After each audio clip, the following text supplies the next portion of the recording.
porque grande é a recompensa de vocês nos céus. Aleluia! O maior sermão do mundo é o tema central da nova série que nós estamos ministrando nesse ano.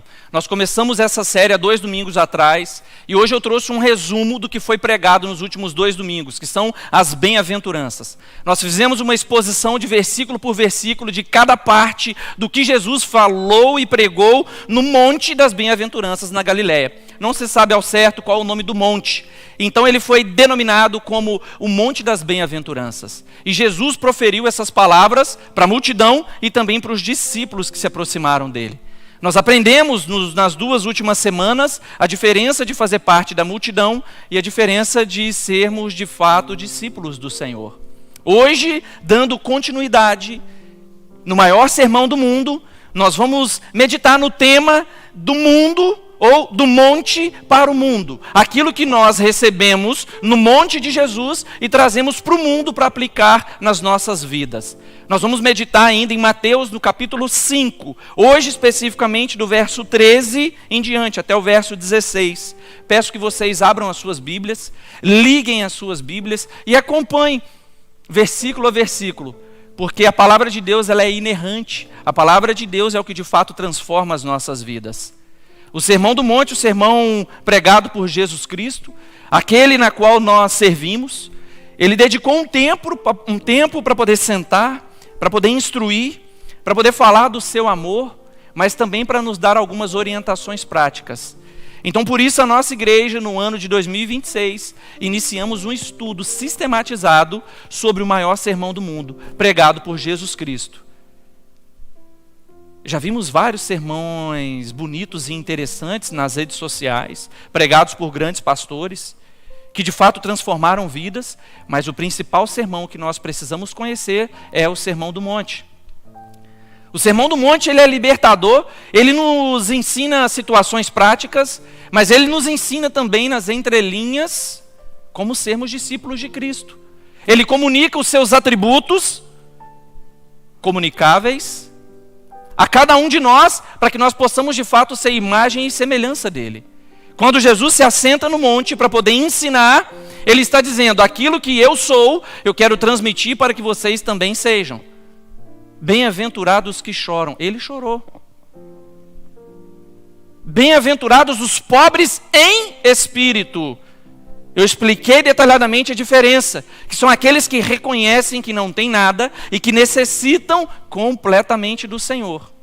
Após, então, essa grande explanação sobre as bem-aventuranças, ou aqueles que são abençoados, eles nos ensinam de maneira prática que nós somos sal da terra e luz do mundo. Nessa noite iremos meditar nesses versículos e ver qual a aplicação prática para a nossa vida. Depois de entendermos que somos bem-aventurados, ele está dizendo para nós, é uma afirmativa, vocês são. Observa que no verso 13 ele vai começar dizendo, vocês são. Ele não está dizendo que vocês podem ser. Jesus Cristo, o nosso Senhor, o nosso Salvador, ele afirma, vocês são. O que nós somos diante de Cristo? Pode ser que muitos de vocês tenham chegado aqui nessa noite perdidos sem saber qual é a sua verdadeira identidade.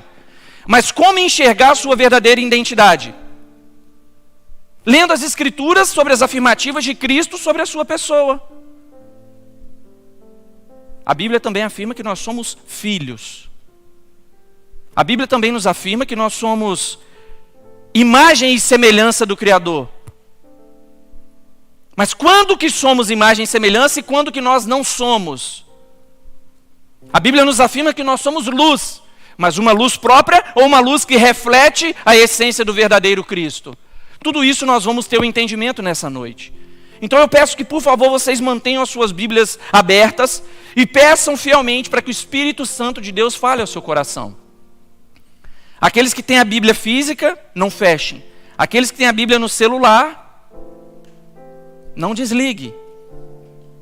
Por um curto período estará projetado aqui, mas depois não mais estará, e eu quero que vocês acompanhem comigo o que o texto diz a partir do verso 13, no capítulo 5 do Evangelho de Jesus Cristo, escrito por Mateus, um dos seus discípulos. A palavra de Deus nos diz que vocês são o sal da terra. Ora, se o sal vier a ser insípido, como lhe restaurar o sabor? Para nada mais presta, senão para ser lançado fora, ser pisado pelos homens. O verso 14, ele continua dizendo de maneira extraordinária: vocês são a luz do mundo. Não se pode esconder uma cidade situada no alto de um monte. Nem se acende uma lamparina para colocá-la debaixo de um cesto, mas no lugar adequado, onde ilumina bem todos os que estão dentro de uma casa. Verso 16 diz assim: assim brilhe também a luz de vocês diante dos outros, para que vejam as boas obras que vocês fazem e glorifique o Pai de vocês que estás nos céus. Feche os seus olhos, vamos orar mais uma vez. Querido Deus maravilhoso Pai, nós reconhecemos a Tua grandeza em todas as coisas. Nós reconhecemos que o Senhor é soberano, Criador de todas as coisas. Jesus Cristo, nós reconhecemos que o Senhor estava no princípio. Elohim, a terminação in aponta para que Cristo estava juntamente na criação, no princípio, junto com o Pai. Porque no princípio criou Deus os céus e a terra. Bereshit bara Elohim. Sim, nós cremos na Trindade. Nós cremos na ação de cada um deles. E nós cremos que nessa noite o Espírito Santo de Deus está aqui com cada um de nós. E nós pedimos a Deus que nada venha nos atrapalhar nesse momento. Para que verdadeiramente a Tua palavra venha transformar o nosso caráter. Para que verdadeiramente a Tua palavra venha transformar quem de fato nós somos. Faça de nós verdadeiros discípulos semelhantes ao Senhor. Faça de nós verdadeiros servos que buscam a Tua essência, que busca refletir a Tua imagem, que busca ser sal desta terra. O Teu Espírito Santo tem liberdade no nosso meio. Continue falando aos nossos corações.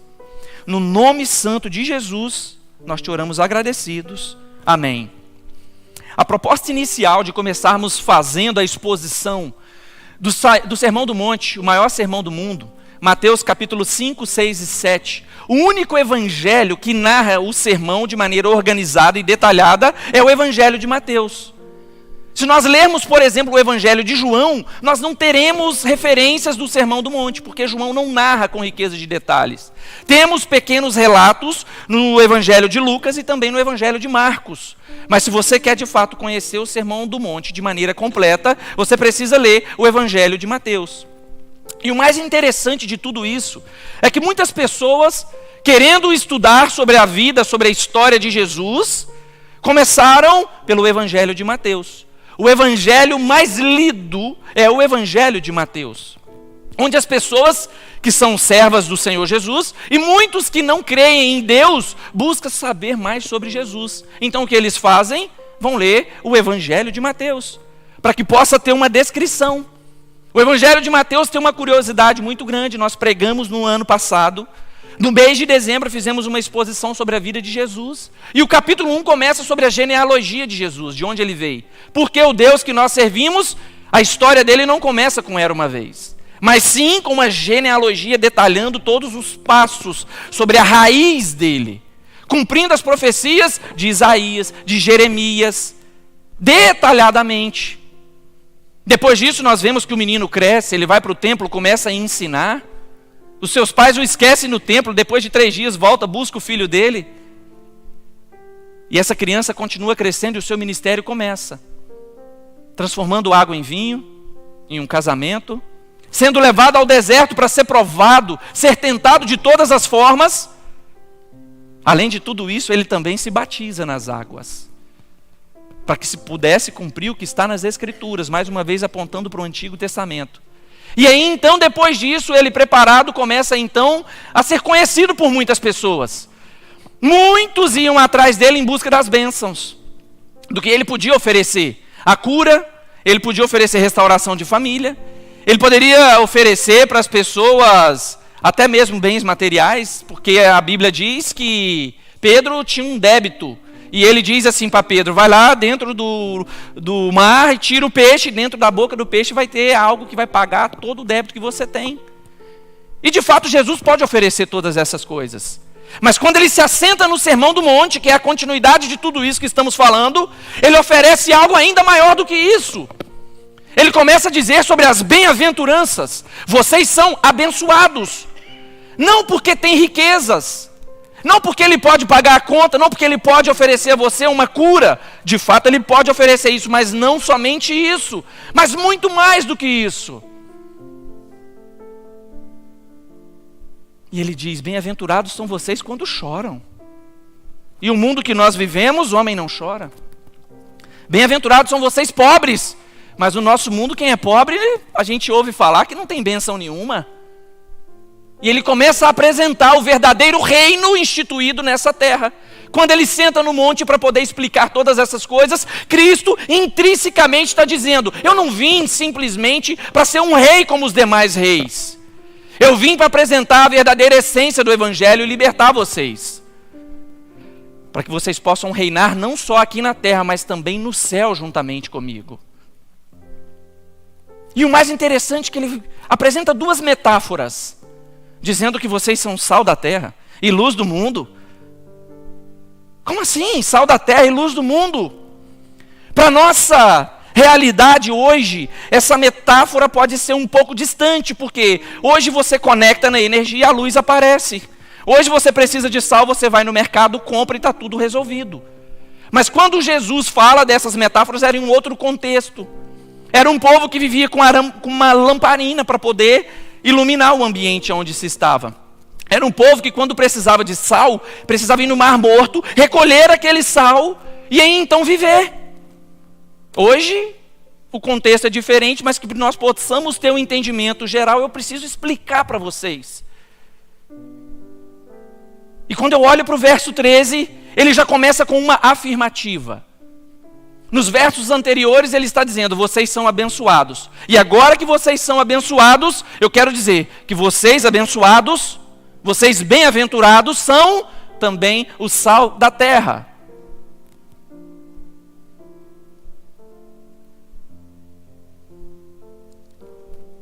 E enquanto eu estudava essa palavra, Deus começou a falar ao meu coração. De uma história que minha mãe me contou há muitos anos atrás. Eu tenho uma tia que se chama Derli. O nome da minha mãe é Arli. Minha avó teve 12 filhos, é por isso que não tem como ter tanta diferença de nomes, porque em 12 filhos alguns nomes tiveram que ser parecidos, né? E a minha tia Derli, muito pequena, minha mãe é a filha mais velha, ajudando minha avó na cozinha. Não sei qual de vocês aqui são filhos que também ajudavam os pais na cozinha a organizar, porque na época dos nossos pais, a mais velha cuidava da mais moça e assim sucessivamente. E minha mãe ajudando ali na cozinha, e toda hora essa minha tia Derli ia lá no saleiro, pegava um pouquinho de sal e comia um pouquinho de sal. Quem nunca fez isso? E aí eu, quando criança, certa vez, minha mãe cozinhando, eu chegava lá e peguei um pouquinho de sal. E minha mãe dizendo assim, meu filho, não faça isso, não fica comendo sal, espera um almoço. Menino com fome, menino que estava brincando na rua, chega com a mão toda suja, querendo pegar um pouquinho de sal. E eu pegando, e aí minha mãe ficou um pouco estressada com tudo aquilo, e chegou e falou assim, deixa eu te contar uma história para que você nunca mais faça isso, senão eu vou fazer a mesma coisa com você. E ela foi e me contou a história dessa tia Derli, que é uma bênção na minha vida. A minha tia, a todo momento, ia lá e beliscava num pouquinho de sal e colocava na boca. E minha avó falava assim com ela, Derli, para de pegar o sal, para de ficar indo aqui no cesto toda hora e pegando o sal, sua mão está suja. Até que chegou um determinado momento que minha avó pegou uma colher de sal e colocou na boca dela e falou, agora você tem que comer. Coma todo esse sal e vamos degustar todo só para você aprender. Na nossa época, o modelo de educação era um pouco diferente dos dias de hoje. E aí minha mãe disse assim para mim, você quer que eu faça a mesma coisa com você? Mas por que eu estou contando essa história para vocês? Para poder ilustrar.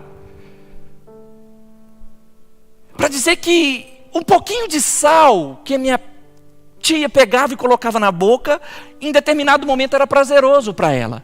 Mas quando ela recebeu uma grande quantidade de sal, já não foi prazeroso, deixou de ser prazeroso e começou a fazer mal. Quando Cristo diz que nós somos o sal da terra, Ele está nos mostrando que em um churrasco, por exemplo, é necessário que tenhamos o sal. Mas o principal naquele churrasco não é o sal, é a carne que está sendo assada. E ele quis mostrar também para nós que somente uma pitadinha de sal é capaz de fazer diferença em todo um ambiente.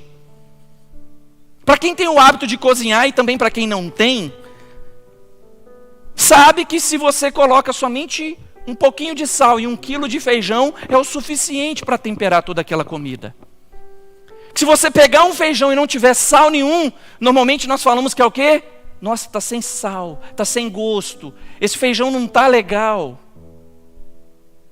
Não está muito bom, não está muito prazeroso isso aqui que nós estamos comendo nesse momento. Uma salada, um alimento.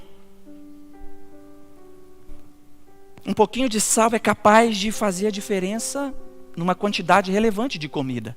Você não precisa de 1 quilo de sal para poder temperar 1 quilo de feijão, por exemplo. Você não precisa. Somente uma pitadinha de sal. E de maneira intrínseca, o que ele está nos ensinando aqui no texto? Que se de fato você é sal da terra, você é capaz de influenciar o meio onde você está. Você é capaz de influenciar a sua vizinhança. Você é capaz de influenciar o seu bairro, a sua família. Eu estive visitando uma família ontem, onde o marido cresceu em um lar não cristão. E ele conheceu a namorada que era cristã.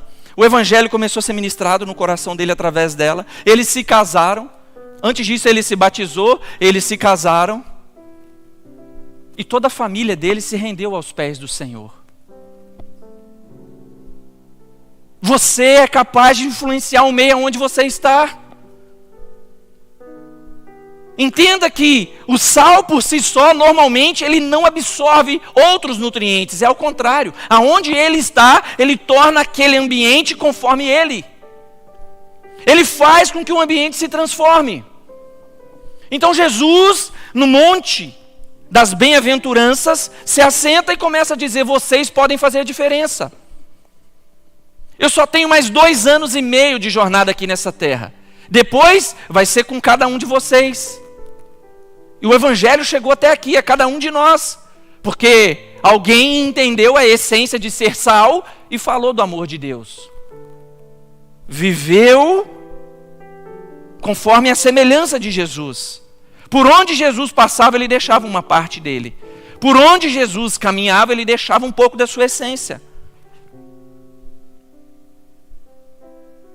Por onde nós passamos, o que nós temos deixado? Por onde nós estamos caminhando, qual o sabor que tem ficado nos ambientes onde nós estamos? A última das bem-aventuranças é destacado: bem-aventurados sois vós quando são perseguidos por conta da minha palavra. E eu fiz um paralelo sobre ser perseguido por conta de Jesus e ser perseguido por conta das suas más atitudes e condutas. Nós temos deixado um gosto amargo nas pessoas, ou nós temos deixado um gosto de satisfação, de prazer? Como é agradável estar com essa pessoa. Uma vez que somos bem-aventurados, uma vez que somos semelhantes a Jesus, de fato nós deixamos um ótimo sabor nas pessoas, para elas nos buscarem novamente, para se relacionarem novamente com cada um de nós, porque nós somos sal dessa terra. Depois que Jesus afirma que nós somos o sal dessa terra, eu começo a imaginar que a única oportunidade que nós temos de fato de fazer a diferença é aqui na terra. Porque depois que morrermos, acabou. Ah, mas fica o legado. Não, acabou. Ah, acabou. Quem aqui se lembra do legado do seu tataravô? Quem aqui se lembra do legado do seu tetravô? O tempo apaga todas essas coisas. Então, enquanto estamos aqui, que de fato nós precisamos fazer a diferença. Dentro da nossa casa, dentro da nossa família, dentro da nossa empresa, dentro do ambiente na qual nós estamos. Quem se lembra que veio aqui na nossa igreja no ano passado uma moça que se chama Micleide, uma missionária? Quem se lembra? A Micleide, missionária, junto com seu marido, com a sua família, estavam como missionários na Austrália. Ficaram lá por quase 3 anos. E na volta para o Brasil, eles passaram na nossa igreja e ela ministrou a palavra aqui para nós. E a vida da Micleide impactou muito a minha vida. Eu trabalhava em uma multinacional no Brasil. Em determinado momento eu fui trabalhar no mesmo ambiente de trabalho que ela. Eu já cristão, convertido, servindo a Jesus, líder dos jovens da minha igreja. Trabalhava numa empresa de 5.000 funcionários, mas quando cheguei no setor da Micleide, toda segunda-feira, às 7h40 da manhã, tinha um grupo de oração ali. Eu falei, uau! Como eu nunca pensei nisso antes? Como eu nunca coloquei atitude para fazer isso antes? E aí então eu comecei a caminhar juntamente com a Micleide, com o esposo dela, naquele grupo de oração. Toda segunda-feira estávamos ali. Chegou um determinado momento que a Micleide disse, Fernando, você quer ministrar a palavra na próxima segunda? Sim, vai ser um privilégio. Com o passar do tempo, a Micleide foi para um outro setor. O legado que ela deixou, a oração de toda segunda-feira de manhã. E aí eu tive que conduzir aquela oração. O que marcou muito a minha vida foi um querido amigo que se chama Jardel. Ele sentava na mesa ao lado da minha. Todos os dias, segunda-feira, ele chegava bem cedo, o horário de trabalho era às 8h, mas às 7h30 lá nós estávamos. Eu levantava 5 minutos antes da oração, 7h35, colocava a Bíblia debaixo do braço, ia para o grupo de oração, e ele nunca participou. Até que um certo dia eu perguntei para ele, Jardel, por que você não participa? Ele falou assim, eu não acredito muito em Deus. Eu não acredito muito nessas coisas, eu tenho uma visão um pouco diferente. Eu acredito que essa visão apresentada sobre Jesus Cristo é muito limitada. Eu tenho os meus próprios conceitos, então, por isso que eu não participo. E tudo bem por isso, é uma escolha dele. Mas desde então eu passei a pedir para ele para ler um texto bíblico. O texto que eu ministrava no coletivo, quando eu retornava, eu falava, eu posso ler um versículo para você? E eu começava a ler. Até que um certo dia eu comprei uma Bíblia Thompson, numa leitura, numa linguagem que eu não gostava muito, mas o Senhor falou assim para mim, essa Bíblia você não comprou para você, é para presentear alguém. A pessoa que te pediu uma Bíblia, você entregará a Bíblia para ele, porque há um propósito. Certo dia chego na empresa, um pouco atrasado, e na correria peguei a Bíblia e fui correndo lá para o meu ambiente, e nesse dia eu estava com essa Bíblia nova. E aí quando eu terminei o momento de oração, que eu volto para sentar na sala do lado do Jardel, o horário de trabalho já tinha começado, já era 8h05. Então nesse dia eu não li um versículo para ele. Ele virou para mim e falou assim, e hoje você não vai ler o versículo? Eu falei, meu irmão, me desculpa, eu vou ler agora para você o versículo. Quando eu abri aquela Bíblia linda, quem já teve uma Thompson sabe que é uma Bíblia muito linda. Ele falou assim, nossa, essa Bíblia de fato é linda. Eu gostaria de ter uma Bíblia como essa. O ano era 2014. Eu abri aquela Bíblia e assinei, de Fernando para Jardel, presenteei a ele. 2 meses depois eu fui para um outro departamento, outras pessoas ficaram responsáveis para aquele grupo de oração.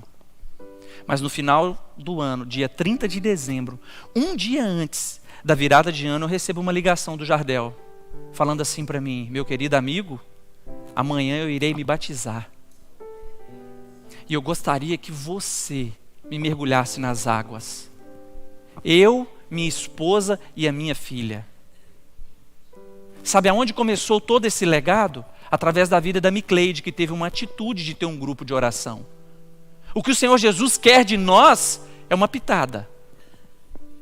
É um passo inicial. Que nós venhamos falar do amor de Deus. E eu quero te encorajar nesse momento a dizer o seguinte, ninguém sabe tão pouco que não possa ensinar. E ninguém sabe tanto que não possa aprender. Não tenha medo de achar que você não é capaz. Quem capacita você a ser sal nessa terra é o Senhor Jesus.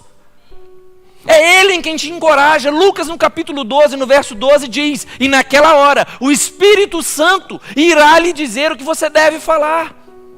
Obviamente que nós, seres racionais, que Deus nos criou assim, temos a oportunidade e o privilégio de nos prepararmos, ler antes, estudar.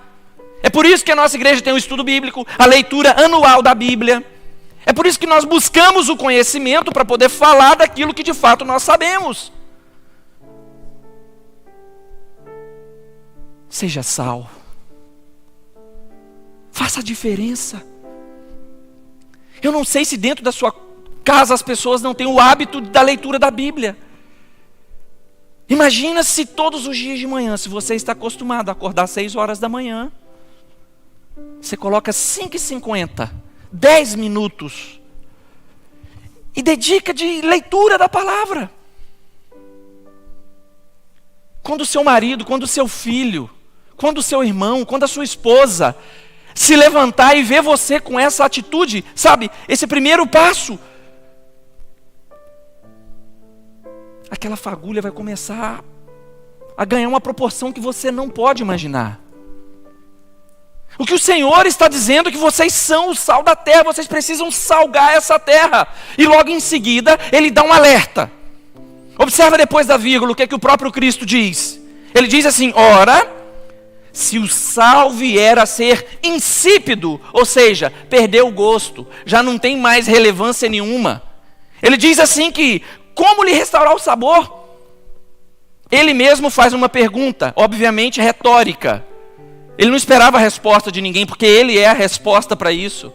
E ele complementa dizendo: para nada mais presta, senão para ser lançado fora, para ser pisado pelos homens.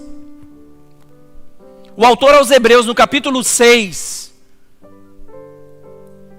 ele narra uma história desafiadora para que nós possamos nos alertar, não ficarmos com medo, mas ficarmos atentos. A partir do verso 4, a Bíblia diz, no capítulo 6 de Hebreus, que é impossível, pois, que aqueles que uma vez, prestem bem atenção, aqueles, pois, que uma vez foram iluminados. O que é iluminação? É a psique que o próprio Deus nos dá para entender o texto.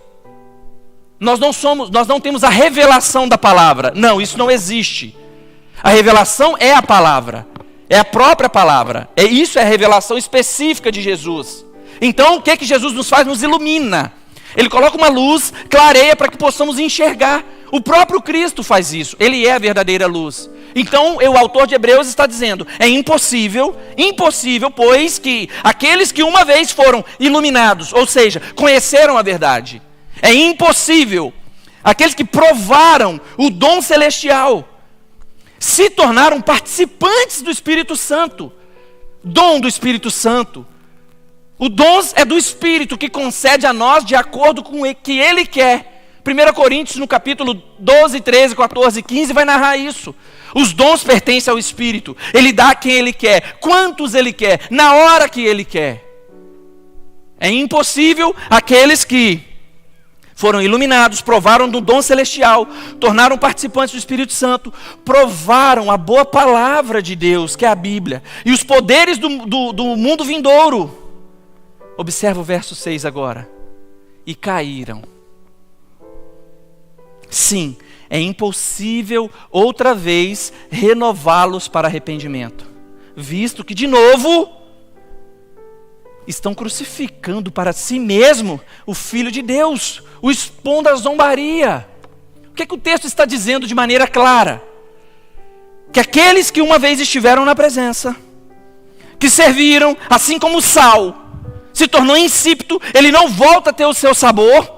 Aqueles que uma vez estiveram, é impossível provar novamente na presença de Deus.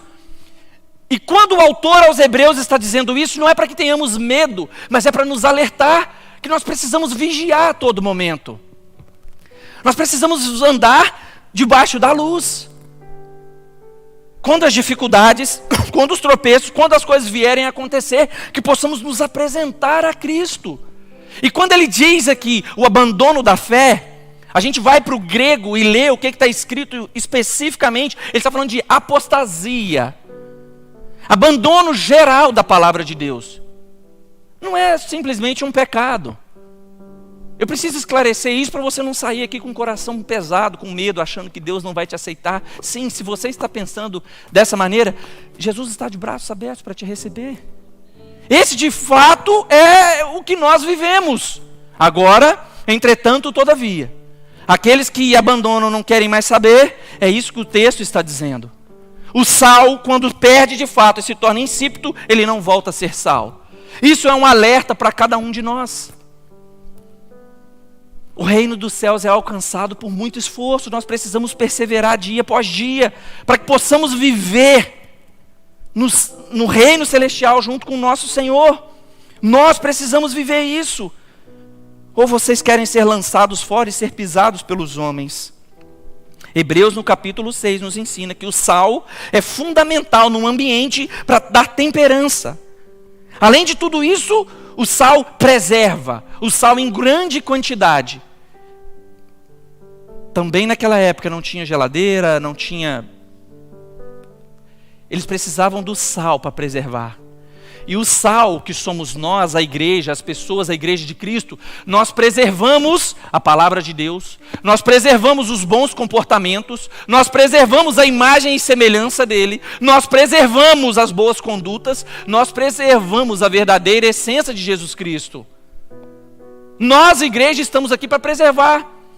É por isso que há tantos anos a igreja tem perseverado, tem sido preservado, porque pessoas em grande quantidade têm se colocado à disposição para preservar todas essas coisas. Imagina se a partir de hoje ninguém mais tivesse acesso à Bíblia. Como que nós iríamos contar as histórias bíblicas se nós não temos memorizado, gravado? O salmista no Salmo 119 diz: eu guardo a tua palavra no meu coração para não pecar contra ti. Nós precisamos perseverar para que a palavra do Senhor Jesus continue sendo preservada. E isso é um privilégio que cada um de nós temos. E ele continua no verso 14: vocês são a luz do mundo. Não se pode esconder uma cidade situada no alto de um monte. Nem se acende uma lamparina para colocá-la debaixo de um cesto, mas no lugar adequado, onde ilumina bem todos os que estão na casa. Quando eu olho para esses dois versículos, eu venho de uma cidade do interior do Espírito Santo que se chama Ibatiba. Hoje tem 20 mil habitantes, mas na época que eu morava lá tinha 10, 12, talvez, pouquíssimas pessoas. Era muito comum a gente caminhar na roça de noite e não ter um poste, não ter nada. Nada. E quando você chegava na cidade e estava caminhando, quando acabava a energia, aquele desespero, porque você não conseguia ver nada. Nem carro direito tinha. Hoje tem. Hoje o pessoal lá estão vivendo nas alturas. E eu me lembro que dentro da minha casa, dentro da gaveta, perto do fogão, no armário da minha mãe, sempre tinha uma vela guardada ali. Eu não sei se na sua casa era assim, mas na minha era. Podia faltar às vezes até arroz, mas vela não podia faltar lá em casa. Porque corriqueiramente a energia acabava.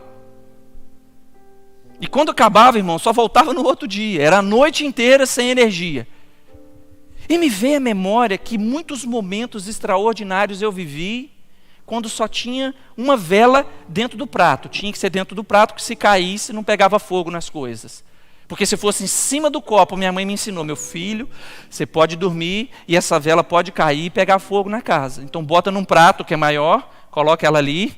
E aquela única velinha, eu me lembro que uma das primeiras vezes, eu bem pequeno, minha mãe entregou uma vela para mim, uma para minha irmã e uma para minha outra irmã. E aí cada uma foi para um quarto, e quando eu chego no quarto da minha irmã, o quarto estava mais iluminado do que o meu. E eu pensei: a vela dela é melhor do que a minha. Minha mãe deu uma vela melhor para ela, eu chamei minha mãe e falei assim: mãe, por que a vela da minha irmã está melhor? E ela tinha uma cômodazinha que era um pouco mais alto, ela subiu na beirada da cama, levantou e colocou a vela lá em cima. E eu tinha colocado a minha no cantinho perto da cama com medo da vela cair e pegar fogo. Aí minha mãe falou assim sabiamente comigo: meu filho, observa que quando a vela está na parte de cima, ela consegue iluminar um pouco mais. Ela consegue clarear um pouco mais. E o mais interessante é que quando as nossas visões vão se acostumando com a vela, até mesmo a leitura das Escrituras é possível fazer à luz da vela.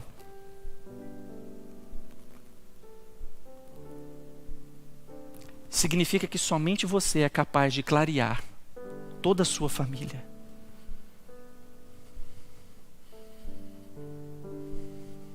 A fagulha que Deus colocou dentro do seu coração é capaz de incendiar não só você, mas toda a sua família. Os seus vizinhos, a empresa na qual você trabalha.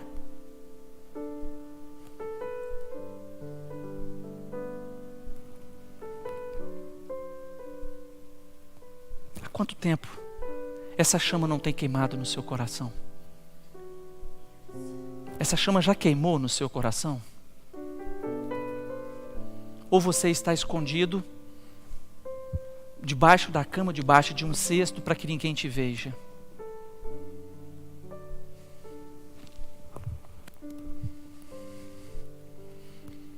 Não se pode esconder uma cidade situada no alto de um monte. Todos estão vendo e vislumbrando ela. Próximo à minha cidade, tem o segundo maior pico do Brasil, que se chama Pico da Bandeira. É Ibatiba, divisa com Minas Gerais, Espírito Santo e Minas, o segundo maior pico. E quando você está no pé do pico, você consegue ver lá no alto, bem pequenininho, você consegue avistar um Cristo que eles colocaram lá, simbolizando, aqui foi consagrado aquele ambiente. Onde você tem se apresentado? Escondido, debaixo de algum lugar? Ou de fato você tem dito para as pessoas que você é luz? Que você tem algo a oferecer? Que você quer falar do amor de Jesus, aquele que restaurou a sua casa, que restaurou a sua família, ou que pode fazer isso, mas que principalmente, que salvou a sua vida, que transformou você genuinamente. O que motiva um pastor a pregar a palavra é saber que um dia Deus transformou genuinamente a vida dele. Eu preciso ter vivenciado isso aqui genuinamente para poder falar com vocês com autoridade. Um dia a luz brilhou em mim, e a partir de então eu tenho a oportunidade de falar do amor dele para que outras pessoas possam ser luz. A comparação de Jesus nos mostrando, vocês são a luz do mundo. Nós temos um entendimento a partir do Evangelho de João, no capítulo 1, no verso 9, Jesus dizendo que Jesus é o próprio Cristo, Ele é a verdadeira luz, Ele é quem ilumina todos os homens.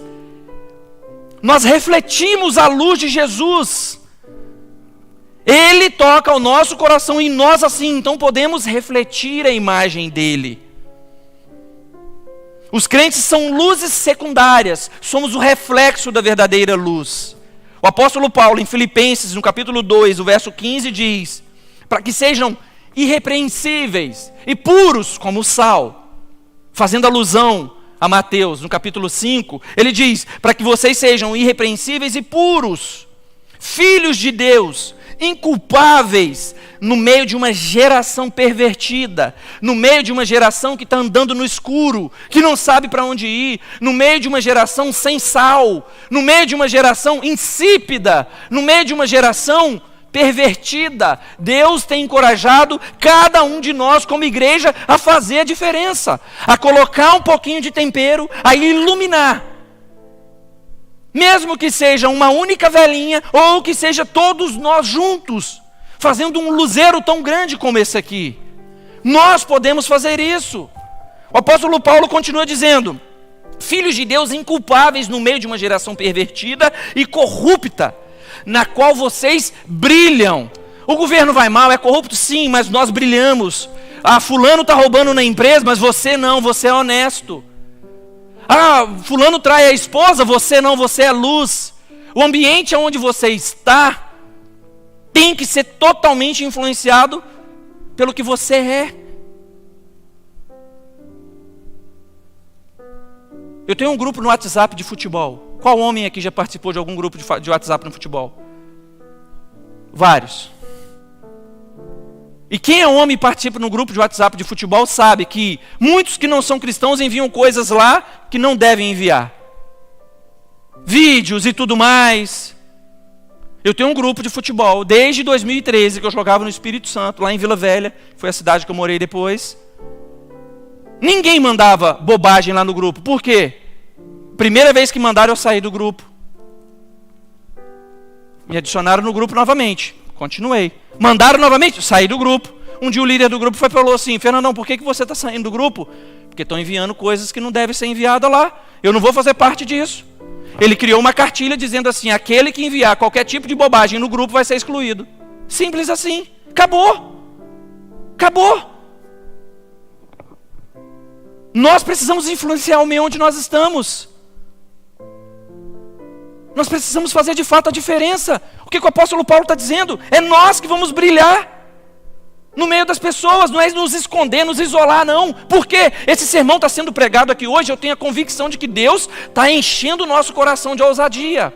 Eu tenho a convicção de que Deus está falando com cada um de nós. Está nos libertando, nos transformando, nos encorajando, nos fazendo um ser semelhante a Ele, nos tornando discípulos dEle. Mas amanhã é a realidade, amanhã é segunda-feira. Amanhã a gente vai ter oportunidade de, às vezes, dar uma pernada em alguém. Amanhã vai ter oportunidade de trair a esposa ou o marido, seja fisicamente ou seja através das redes sociais. Amanhã teremos a oportunidade de xingar alguém, de chegar dentro da empresa e causar um caos. É lá que Cristo quer que nós sejamos a verdadeira luz. É ali que Ele espera que tudo que nós estamos vivendo aqui hoje venha a ser multiplicado. Para que nós possamos ter força para vencer isso, nós temos que estar em comunhão. Porque outro detalhe interessante sobre isso daí também, é que se tem uma vela sozinha pegando fogo, qualquer sopro ela apaga. Agora quando você tem uma fogueira grande junta, uma igreja relevante como a nossa, não é qualquer tipo de sopro que vai apagar a chama que Deus acendeu em nós. Juntos nós podemos avançar. Juntos nós podemos fazer com que esse ambiente, Riverview, Tampa, Brandon, as cidades circunvizinhas possam ser iluminadas, possam ser temperadas. Não porque nós mesmos somos capazes, mas porque o Deus que nos enviou é o que nos capacita. É Ele que está dizendo aqui para nós, vocês são. Nós podemos impactar a geração na qual nós estamos vivendo. Nós só precisamos dizer sim para o Senhor. Hoje nós acabamos de ouvir essa mensagem do Sermão do Monte, aqui na Igreja Batista Connection. Cabe a nós darmos continuidade nisso ou não. Quando você se sentir fraco, se você estiver um pouco isolado e a chama estiver começando a apagar, grita por socorro, fala assim, olha, minha chama está apagando, vamos orar comigo. Minha chama está apagando, eu não consigo ler a Bíblia direito, você pode me ajudar? Se relacione com a igreja, faça parte do corpo, para que você consiga caminhar e romper a barreira de falar do amor de Deus. Verso 16, assim também brilhe a luz de vocês diante dos outros, para que vejam as boas obras que vocês fazem e glorifiquem o Pai de vocês que está nos céus. Uma pitada de sal faz toda a diferença. Uma única vela é capaz de iluminar um ambiente gigantesco. A luz direciona como um farol, muito bem cantado pelas meninas, como um farol. Seja a direção de alguém. Instrua alguém que não tem o tato e a lida com isso, com a Bíblia. Deixa eu te dizer uma coisa, meu amado. Se eventualmente você até hoje não teve a oportunidade de ler a Bíblia, não se sinta envergonhado de não saber.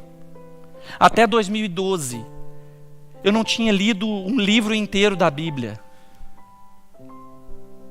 Até 2012, Jesus me chama. Eu começo a devorar o Novo Testamento, eu tinha várias dúvidas. E Deus colocou uma vela na faculdade, que se chama Darlan, para me iluminar através das dúvidas que eu tinha. E ali eu comecei a ter mais sede. Eu comecei a ter mais vontade de aprender. Eu entro no seminário em 2013. 4 anos de seminário, e Deus falando muito ao meu coração. E eu meditando na palavra todos os dias. Depois do seminário eu vou para um mestrado, mais 4 anos. Meditando todos os dias nos estudos, mas tendo também o meu tempo devocional. Até que um momento ele falou assim, agora pregue. Porque quem não senta para aprender não pode levantar para ensinar. Pregue. Pregue. Fale do amor. Seja uma vela para acender outras. Sal, coloque um pouco de sabor, que é a palavra. Feche seus olhos nesse momento. Comece a orar ao Senhor. Querido Deus maravilhoso, Pai.